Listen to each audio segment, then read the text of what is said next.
Magandang araw at ngayon ay mag-aaral tayo ng salita ng ating Panginoon at doon pa na po tayo sa ating series ng The Redeemer God. So ang ating verse ngayon ay matatagpuan sa aklat pa rin ng Genesis 49 verse 10. So sabi dito, ang setro ay hindi may hiwalay kay Judah, ni ang tungkod ng pagkapuno sa pagitan ng kanyang mga paa. Hanggang sa ang Shiloh ay dumating at ang pagtalima ng mga bayan sa kanya. So, sabi dito, ang title natin topic, Prophecy about the Coming Lion of Judah. Sino ba yung tinutukoy natin dito na Coming Lion of Judah? Ito po ay walang iba kundi ang ating Panginoong Jesus. Sabi nga, the time Jesus reigns. So, sa ating pag-aaral nito, ang patuloy natin na pagbubulay-bulayan is kung paano ba manaig ang kapangyarihan ng ating Panginoong Jesus laban sa mga sabi nga ay tumalima sa ating Panginoon. So para po sa ating unang katuruan, sabi dito, Jesus is called the Lion of Judah because He is the Messianic King. He is the Messianic King. So si Jesus daw ay tinawag na Lion of Judah because He is the Messiah, the Messianic King. O sabi nga ang paparating na Messiah. Sabi nga si Jesus Christ maging sa lumang tipan nahayag na yung kanyang kadakilaan. At pagdating nga sa bagong tipan dito yung pagsasabuhay o dito na yung tinatawag na paghahari naman niya. So doon sa lumang tipan, doon nabanggit yung kung paano na nagsisimula yung katuparan tungo doon sa bagong tipan. So Jesus is the Lion of Judah and He is the Messianic King. So, number 2, sabi dito, Jesus is called the Lord of Judah because He will conquer the nations. So, alam natin na kahit gaano pa, sabi nga ay kasama o kahit gaano pa sabihin natin na makapangyarihan yung tao, masasabi lang natin na makapangyarihan sila dito sa mundo, pero sa mata ng ating Panginoon, sabi nga, wala pa yan sa kalingkingan ng kapangyarihan ng ating Diyos. Sino ba yung lumikha ng mundo? Sino ba si Jesus Christ? Diba? Siya yung Son of God. Only Son of God na inaalay sa atin para maligtas. Hindi lamang ako, hindi lamang pamilya ko, kundi tayong lahat. And Jesus is called the Lord of Judah because He will conquer the nations. Ibig sabihin, ang ating Panginoong Jesus, ang kasagutan ng lahat, kung yung iba laging sinasabi na darating yung time na darating na mga antichrist, sila yung mangunguna, at darating yung time na makoconquer nila ang buong mundo. Yung salita ng Lord yung nagsabi na Jesus is called the Lord of Judah because He will conquer the nation. Ibig sabihin, walang ibang magko-conquer ng buong mundo, hindi ang mga antikristo, kundi ang ating Panginoong Jesus lang.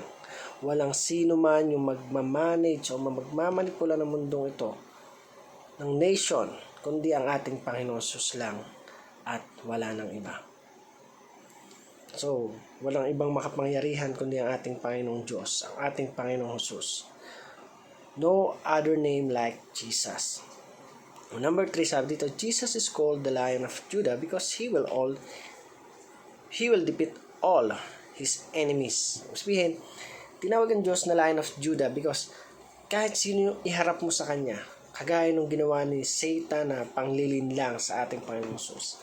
Diba, hindi naman niya nalinlang yung ating Panginoon kasi anak siya ng ating Diyos. At si Satan, wala yung laban sa ating Panginoon. Ang kakayahan lang niya ay sumubok ng tao, ng kakayahan ng tao, pero hindi inaalaw ng Lord na ang kanyang isang anak ay mamanipula ni Satan. It will never happen anymore. So, paano naman po sa ating application? Sabi dito, put our hope in the power and authority of the Messiah. So, yung pag-asa natin, yung inaasahan natin, dahil alam natin na ang Diyos, ang Panginoong susing makapangyarihan, ibigay natin yung buong tiwala natin, the authority to our Messiah, na hindi niya tayo iiwan, hindi niya tayo pababayaan, patuloy niya tayong gagabayan saan man tayo naroroon. Ano mang problema ang harapin natin, ano mang mga pagsubok, yung suliranin na mga pagdaanan natin. Sabi ng Lord, let's put our hope in the power and authority of the Messiah, which is Jesus Christ. So number 2, sabi dito, believe that Satan and the nation are no match in the Lion of Judah. So, kaya ang sinabi ko, maniwala ka na walang laban si Satan o ang mundong ito sa kapangyarihan ng ating Panginoon Jesus. To the Lion of Judah. Walang anumang bagay o walang sino man ang makapapantay o makahihigit sa ating Panginoong Jesus. Even Satan, this nation, nothing will defeat our Lord Jesus Christ. Pangatlo, sabi dito, study Bible prophecies. So, dito, minsan nagkakamali talaga tayo ng pagkakaintindi. Minsan, yung mga kwento-kwento na sabi nila, darating yung time na ang maghahari sa mundo ay ang mga antikristo o magkakaroon ng mga tagutom. Sabi doon, let's study the Bible prophecies. Alamin natin ano ba talagang istorya. Ano ba yung mga propesiya na pwede nating pagbasihan upang hindi tayo maligaw doon sa mga iba't ibang katuruan na naririnig natin. Let's study the prophecies, the Bible prophecies, na tayo mismo ang makatuklas. Ano ba talaga yung propesiya? Ano ba talaga yung mangyayari? Ano ba talaga yung pwedeng mangyari habang tayo nabubuhay pa? Habang papalapit na ng papalapit ang pagdating ng ating Panginoon. So, let's be ready for everything happen sapagkat hindi natin kontrolado yung lahat ng bagay. Ganun din, patuloy nating dili-diliin, pag-aralan yung salita ng ating Panginoon upang sa ganun, malaman natin ano ba talaga yung tunay na katotohanan na dapat nating malaman at dapat nating itatak sa mga puso at isipan natin. We all know that Jesus reigns and God will guide us. But we need to learn more. We need to read the Bible daily upang mas matugunan natin ano ba yung mga kailangan nating gampanan bilang mga tagasunod niya, bilang binabago at patuloy pang binabago ng ating Panginoon. Let's follow Jesus and know the prophecy about the coming of the Lion of Judah. Again, thank you for watching this video. I hope you learned something and God bless you.